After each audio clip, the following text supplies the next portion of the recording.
Good morning. So, I am going to be giving you guys a little preview into how I use my planner to budget and like keep track of my bills and even like appointments and everything. So basically like how I keep track of my life. So I'm just giving you an insight into my planner. And here I'm just kind of giving you an overview of what my planner looks like. Previously, I was using the Happy Planner, which I really do like, which I just kind of breeze through here. But I purchased a new planner for this year. And let me find the name of this brand for y'all. I want to say Blue Sky, but it may not be Blue Sky. But I purchased a new planner for this year, 2022, and it's a little bit bigger than the Happy Planner. I write kind of big, so I wanted something with more space, like larger pages for me to take notes on. But this is like what the Happy Planner looks like. This is the smaller one that I'm flipping through now. And I actually recorded this in January. So I'm taking like all of my end of the year stuff out of my Happy Planner, and I'm kind of like, oh, so my new planner is by Blue Sky. I see it. But I'm taking out all of my stickers and stuff that I have in my old planner from the year before so that I can use all that stuff for my new planner. So I have like my budget stickers, motivational stickers, and all of that stuff that goes with my planner. And the Happy Planner also comes with a bookmark that snaps into the planner. But since I'm using a different brand for 2022, that planner doesn't, I mean, that bookmark doesn't snap into the rings of this binder or this planner, but I still plan on using it anyways. So this is my new planner that I'm using. It's the, not is the, again, it's by Blue Sky, and it's my 2022 planner. And it also has like a clear pocket in the front of it, and I'm not like trying to advertise this planner or nothing, but just kind of giving y'all like an idea of what I'm using and what I'm working with. So it has a clear pocket in the front, and my Happy Planner had pockets attached to it as well in the front and the back, and I just use those pockets to store stickers if there were stickers that did not fit into the rings of the planner for me to snap them in. I also keep stamps in my planner because I have certain bills that I have to mail out, or sometimes there's just like important mail that I need to mail out. And I don't really use like traditional snail mail a lot because it's 2022 and ain't nobody really doing it.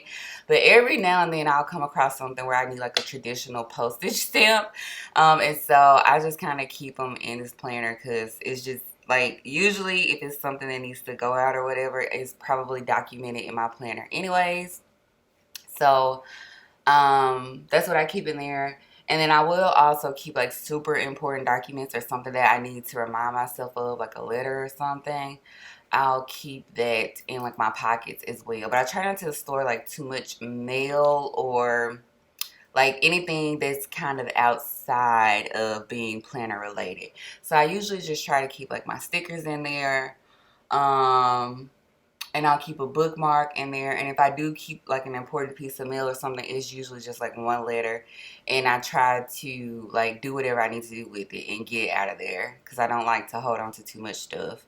And also when writing, it just kind of makes the pages bulky when you have too much stuff in the pockets. So yeah. But what I'm doing is I'm kind of going off of my old Happy Planner and just looking at stuff that maybe is carrying over to the new year. So that I can put them down. So when like doing my budget or just kind of starting out for the month for like any appointments that I need to write out, I'm gonna try to focus on budget. Because like I said, I use my planner for a lot of things, but I'm gonna try to keep this like budget related because I do plan on making a video about doing the snowball method coming up soon. But yeah, so I always start with a month overview, and never mind the shakiness. I'm trying to like get the angle right here. I have this new tripod, y'all. Like I feel like I'm getting tech savvy, okay? But so I always start with the month overview, and I do go in and like write out any like bills that I have coming up, like daily on the weekly planner part. But I always start the month overview. so that if there's something, like if I want to just kind of take a quick glance at stuff and see what I have upcoming, what I had in the past, what's been done already, and what needs to be done, I can do that. Like I said, I do put my bills out like in the weekly part of the planner, but I can only see for that week when I'm looking at it. So when I want to see where I am for the month, I always go to this monthly page and I use it. Like I use all of it, the monthly and the weekly, like pretty often. Like I don't use one more than the other.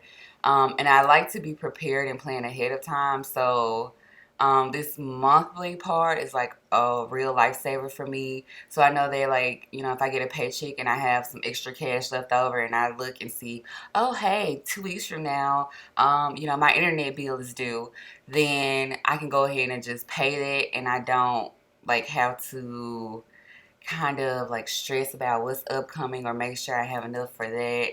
Like it's just a really great way to kind of like keep track of where I am, where I'm going, and where I have been, and I get it all at a glance. So I go over the whole month and I write out as many bills as I can is what's due on that month. Pretty much all my bills are like due on a certain day. I have like set bills that are constant that are due at the same time every month. For example, like my rent is always due. It's always due on the first of every month. And then like I'm paying on a hospital bill right now. So that bill is always due like on the 25th of every month. So like constant bills that are like the same, like due on the same day each month, I can always fill those out.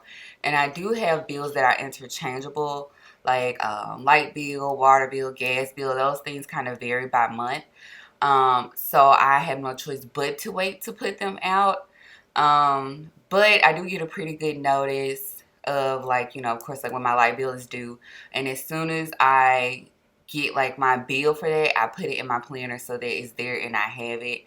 I try not to procrastinate. So I try to get everything that's due for that month like on the planner. Like I'm telling you, it's a huge lifesaver. Like it helps me to plan ahead. Like it keeps me on track. Like if I miss something, everything. And I do check off like on the weekly portion of when I pay something, how much I paid. And I also check it off on the monthly portion. So that I know I've paid it.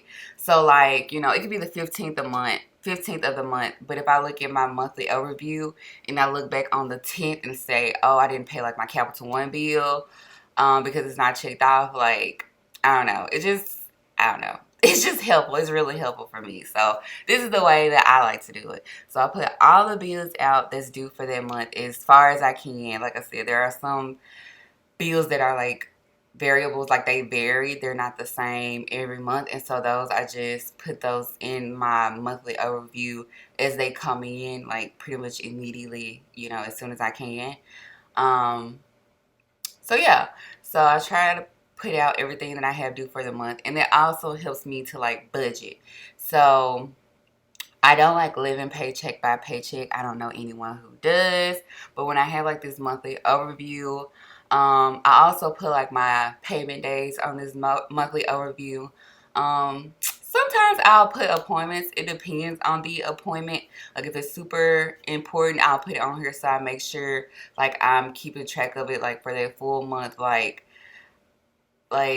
I know I'm taking a trip on the 29th and I want to remind myself of that. You know what I'm saying? Like pretty much every day that I look at my planner so that I'm prepared for that trip, then I'll put it in the monthly overview. But like if it's a random follow-up appointment that takes like 30 minutes or something where I just need to pick up a prescription or something, I'll just write it in the weekly overview. So for the monthly, is every bill that's due pretty much and their due dates, my pay dates, and then any super important dates that I really want to remind myself of or that I want to plan for this upcoming and I want to keep it in my mind. So after I do that, oh, and I do like to put like birthdays on like my monthly overview, and then everything that I put in my monthly overview, I also put like on the weekly portion of the planner. So that way I can like check it off. I can add any details that I need to on the weekly portion, because in the monthly part, like the boxes are really small, so I don't get to really go into detail. But like if there's something more in detail, for example, I might put in the monthly overview like I have an appointment due, But then in the weekly part, I have an appointment due and I need to bring an ID and a social security card and, you know, such, like, you know, other important things that go with it. So my monthly overview is just whatever I need to get done. And then the weekly goes more into detail and also lists things that are not as important, if that makes sense.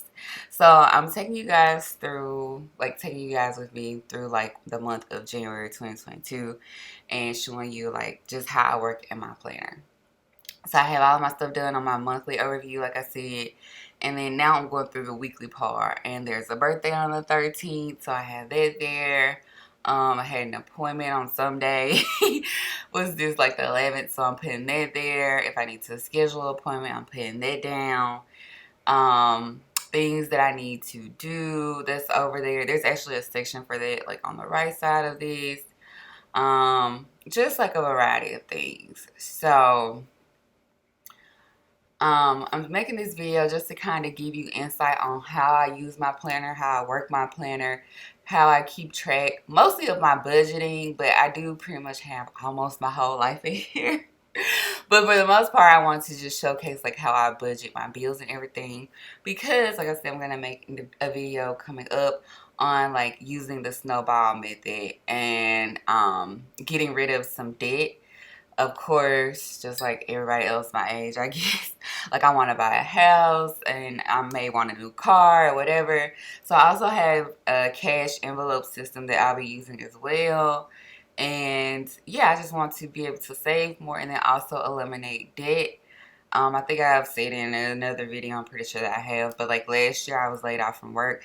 You know, I was laid off a couple of times during the pandemic. And so I had to use a lot more credit than I'm used to using. And honestly, I'm just not a huge fan of debt. But there's a lot of credit that I want to like pay down and get rid of. Like I said, I was laid off, so I really didn't have a choice. Like when money got low, like I just had to use like credit cards and stuff like that. Until I was back working again, and which I am now. So now it's finally time for me to start tackling the debt, which was really hard for me to do before when I was laid off, because you kind of need some type of income to be able to like save and budget, and I just wasn't having any, so it was really hard for me to do that. But now that I'm back working, you know, I have a steady income in, it's really time for me to start tackling this debt. I want to use my cash envelope systems more. So yeah, hopefully this will kind of help you out, or at least motivate you to tackle some of your own debt, or you know, to start saving up for your own projects. So yeah, this was just kind of an introductory video on how I use my planner and budgeting. Like I said, hopefully it kind of gave you a little motivation to do something on your own, and I'll see y'all in the next video. Bye.